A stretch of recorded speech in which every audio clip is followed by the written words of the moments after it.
perkenalkan, nama saya Syukur Setia Zai, NIM 1930 2020 4021.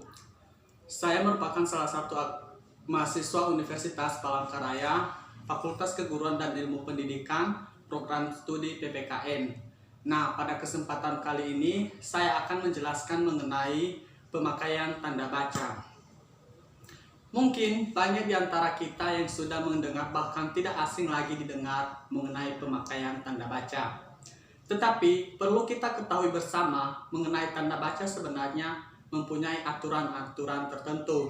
Penasaran? Ikutin terus videonya sampai habis. Tanda baca adalah simbol yang tidak berhubungan dengan fonem atau kata dan frasa pada suatu bahasa, tetapi berperan untuk menunjukkan struktur dan organisasi suatu tulisan, dan juga intonasi serta jeda yang dapat diamati sewaktu pembacaan. Ada beberapa jenis tanda baca, diantaranya yang pertama tanda titik, yang kedua tanda koma, yang ketiga tanda titik koma, yang keempat tanda titik dua, yang kelima tanda hubung, yang keenam tanda pisah, yang ketujuh tanda tanya, yang kedelapan tanda seru, yang kesembilan tanda elipsis, yang kesepuluh tanda petik, yang kesebelas tanda petik tunggal, yang ke-12 tanda kurung, yang ke-13 tanda garis miring, dan yang ke-14 tanda penyingkat atau apostrof. Baiklah, mari kita simak satu persatu. Yang pertama, tanda titik. Tanda titik dipakai di belakang angka atau huruf dalam suatu bagan, ikhtisar, atau daftar. Yang kedua, tanda titik dipakai untuk memisahkan bilangan ribuan atau kelipatannya yang menunjukkan jumlah. Yang ketiga, tanda titik dipakai dalam daftar pustaka di antara nama penulis, tahun, judul, tulisan yang tidak berakhir dengan tanda tanya atau tanda seru, dan tempat terbit. Yang keempat, tanda titik dipakai untuk memisahkan angka jam, menit, dan detik yang menunjukkan waktu atau jangka waktu. Yang kelima, tanda titik dipakai pada akhir kalimat pernyataan. Bagian yang kedua, penggunaan tanda koma. Tanda koma dipakai di belakang kata atau ungkapan penghubung antar kalimat. Seperti oleh karena itu, jadi, dengan demikian, sehubungan dengan itu, dan meskipun demikian. Yang kedua, tanda koma dipakai untuk memisahkan anak kalimat yang mendahului induk kalimat.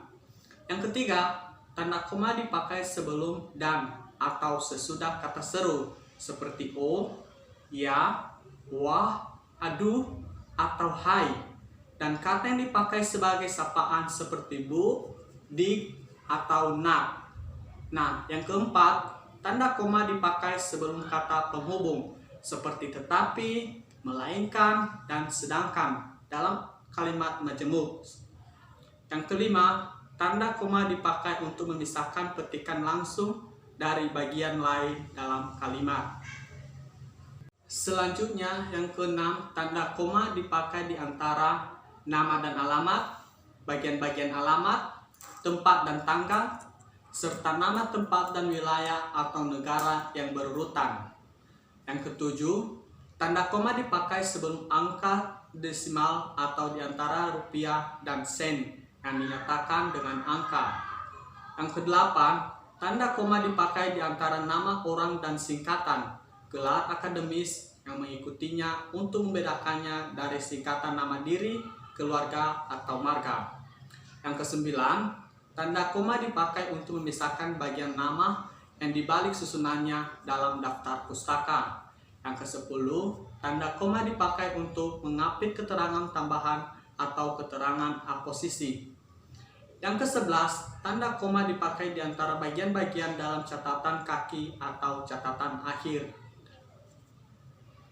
Yang ke-12, tanda koma dipakai di antara unsur-unsur dalam suatu pemerincian atau pembilangan. Ke-13, tanda koma dapat dipakai di belakang keterangan yang terdapat pada awal kalimat untuk menghindari salah baca atau salah pengertian. Dan yang terakhir, tanda koma dipakai di antara bagian-bagian dalam catatan kaki atau catatan akhir. Seterusnya, penggunaan tanda titik koma. Tanda titik koma dapat dipakai sebagai pengganti kata penghubung untuk memisahkan kalimat setara yang satu dari kalimat setara yang lain di dalam kalimat majemuk. Tanda titik koma dipakai untuk memisahkan bagian-bagian pemerincian dalam kalimat yang sudah menggunakan tanda koma. Tanda titik koma dipakai pada akhir perincian yang berupa klausa. Penggunaan tanda titik dua. Tanda titik dua dipakai pada akhir suatu pernyataan lengkap yang diikuti pemerincian atau penjelasan.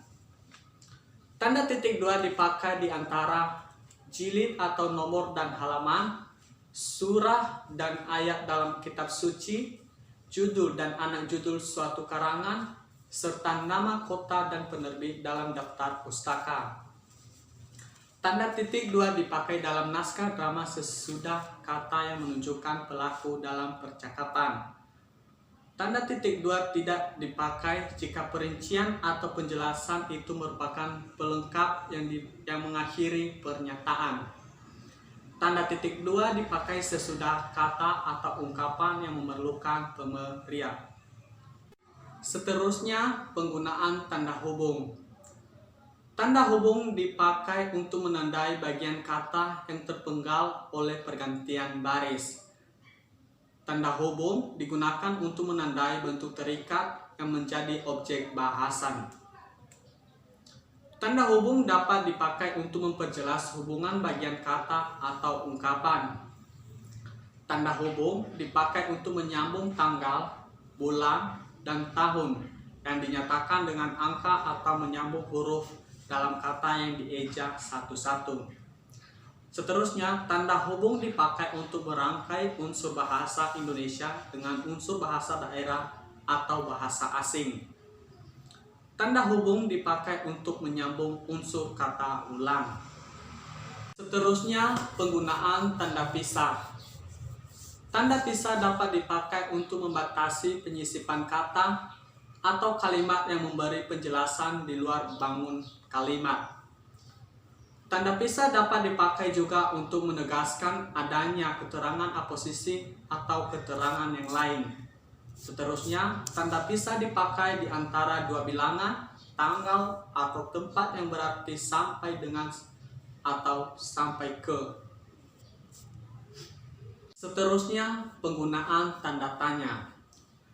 Tanda tanya dipakai pada akhir kalimat tanya.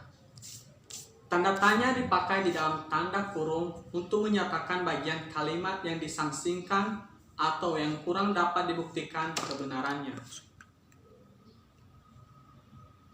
Selanjutnya, penggunaan tanda seru. Tanda seru dipakai untuk mengakhiri ungkapan atau pernyataan yang berupa seruan atau perintah yang menggambarkan kesungguhan, ketidakpercayaan, atau emosi yang kuat. Berikutnya, penggunaan tanda elipsis. Tanda elipsis dipakai untuk menunjukkan bahwa dalam suatu kalimat atau kutipan ada bagian yang dihilangkan. Dan tanda elipsis dipakai untuk menulis ujaran yang tidak selesai dalam dialog. Selanjutnya, penggunaan tanda petik. Tanda petik dipakai untuk mengapit petikan langsung yang berasal dari pembicaraan, naskah, atau bahan tertulis lain. Tanda petik dipakai untuk mengapit judul sajak, lagu, film, sinetron, artikel, naskah, atau bab buku yang dipakai dalam kalimat. Dan tanda petik dipakai untuk mengapit istilah ilmiah yang kurang dikenal atau kata yang mempunyai arti khusus. Selanjutnya, penggunaan tanda petik tunggal. Tanda petik tunggal dipakai untuk mengapit petikan yang terdapat dalam petikan lain. Dan tanda petik tunggal dipakai untuk mengapit makna, terjemahan, atau penjelasan kata atau ungkapan. Selanjutnya, penggunaan tanda kurung. Tanda kurung dipakai untuk mengapit tambahan keterangan atau penjelasan. Selanjutnya, tanda kurung dipakai untuk mengapit huruf atau kata yang keberadaannya di dalam teks dapat dimunculkan atau dihilangkan. Selanjutnya, tanda kurung dipakai untuk mengapit keterangan atau penjelasan yang bukan bagian utama kalimat. Dan tanda kurung dipakai untuk mengapit huruf atau angka yang digunakan sebagai penanda pemerincian. Selanjutnya, penggunaan garis miring. Tanda garis miring dipakai dalam nomor surat, nomor pada alamat, dan penandaan masa 1 tahun yang terbagi dalam 2 tahun takwim. Tanda garis miring dipakai untuk mengapit huruf, kata, atau kelompok kata sebagai koreksi atau pengurangan atas kesalahan atau kelebihan di dalam naskah asli yang ditulis orang lain. Dan tanda garis miring dipakai sebagai pengganti kata dan atau serta setiap. Dan yang terakhir, penggunaan tanda penyingkat atau apostrof.